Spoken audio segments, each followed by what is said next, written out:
Welcome to this week's Ancient History News. My highlighted story is about an unusual circular building that's been discovered on Crete and was constructed by the Minoan civilization around 4,000 years ago.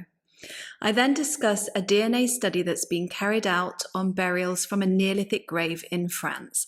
It provides evidence for the peaceful coexistence and mixing of European farmers with migrants from the Eurasian steppe. My final story is about the ongoing excavations at a Bronze Age site in Wales, where a rare clay furnace was recently uncovered.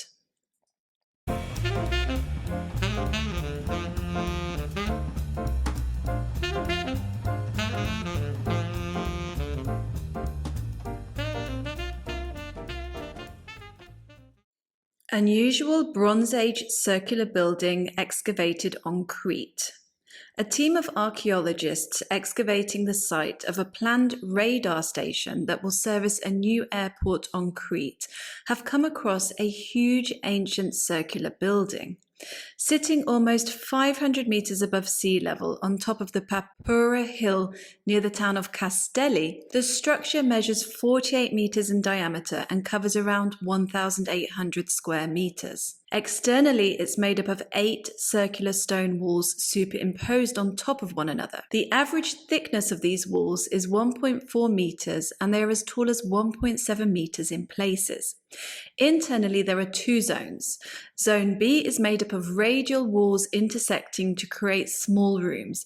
These rooms are connected to one another through tiny openings. 2 entrances to this space have been identified in the southwest and the northwest. Zone B is a circular building right in the center of the structure that's divided into 4 rooms. The structure was built during the Bronze Age by the Minoan civilization and remained in use for several hundred years. Evidence shows that construction began around 2000 BCE, during what's now referred to as the Paleo-Palatial period. This was the time when palace culture first began to flourish on Crete, with the construction of important sites such as Knossos and Phaistos. Neo-Palatial pottery has been found in the destruction layer, which indicates that the monument continued to be used into the Neo-Palatial period. It's not clear what its function was, since nothing similar has been found at any other Minoan site. However, since a large amount of animal bones were recovered from the monument, it's likely it had a ritual function, being used for ceremonial feasts or to make offerings. It has some similar features to Minoan beehive tombs, so probably also had a low conical roof. There's also some resemblance to a Middle Minoan building at Hamasios and a circular Proto-Hellenic Cyclopean building at Turin. Experts don't think it was a domestic dwelling, but an important community building. The excavation of the site is ongoing. Archaeologists hope to determine its original form and height, and also to see what its relationship may have been to other residential and religious buildings from that time period in the area. A different location is now being sought for the radar station so that the structure can be preserved. During excavation work in preparation for this new airport, 35 other archaeological sites have been discovered. DNA from a Neolithic burial identifies an important time in European prehistory. It's long been known that people from the Eurasian steppe migrated westwards during the Neolithic and introduced inventions such as the wheel, as well as Indo-European languages. Most modern-day people with European heritage have genes from these steppe people. It's thought that individuals from the Eurasian steppe mixed with European farmers and eventually replaced them. Now, a burial discovered in central France has given further insight into this important turning point in European prehistory. The research has been published in the journal Science Advances and discusses a grave found in the Champagne region, which contained the remains of 7 individuals, 3 women, a man, 2 children, and an infant. Collective graves were common in this region during the Neolithic, with farming family groups burying their relatives together over the decades. A team led by geneticist Eva Maria Geigl from the Paris City University and the French National Centre for Scientific Research analysed the DNA from the skeletons and expected that they would be from the same family. They were surprised to find that all the women had Neolithic ancestry, being descended from European farmers, but the man and a male child had steppe ancestry. The man is the oldest individual to have been found in France that originated in the Eurasian steppe. They also found that one of the women was in her 60s when she died and was the mother of the man with steppe ancestry.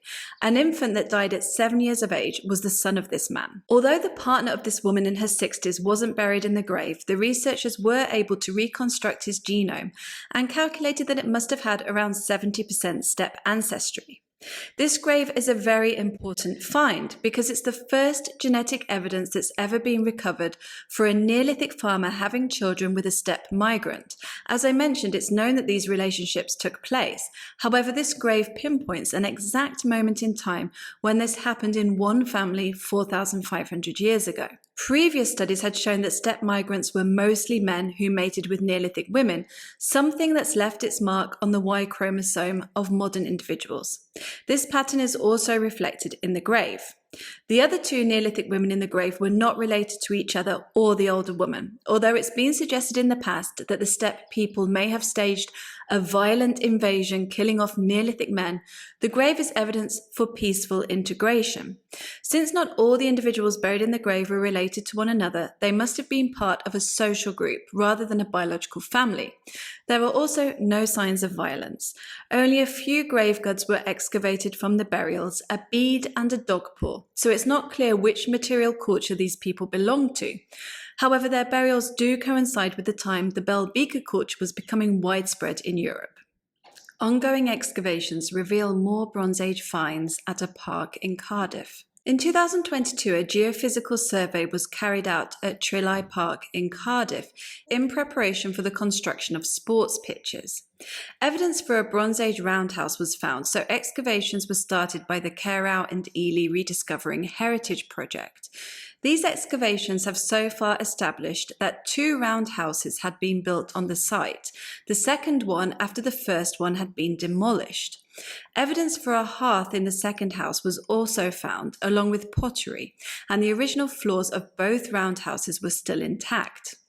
The archaeologists discovered an area where cereals had been prepared and excavated flints which had probably been used for the manufacture of tools.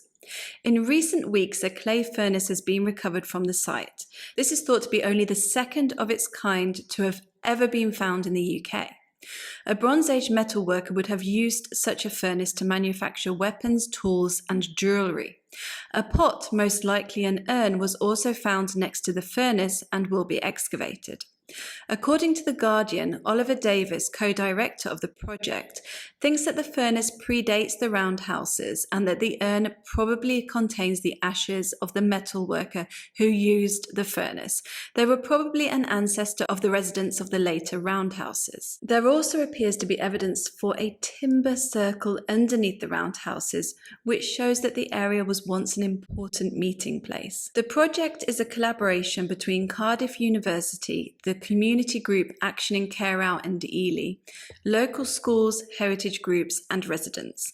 Many local residents are involved in the project, which has a strong community focus. That's it. Thank you for watching. Let me know what you think about the Minoan structure in the comments. If you enjoyed this video, please hit the like button. Thank you to my patrons and channel members for all of your support, and I'll see you next time.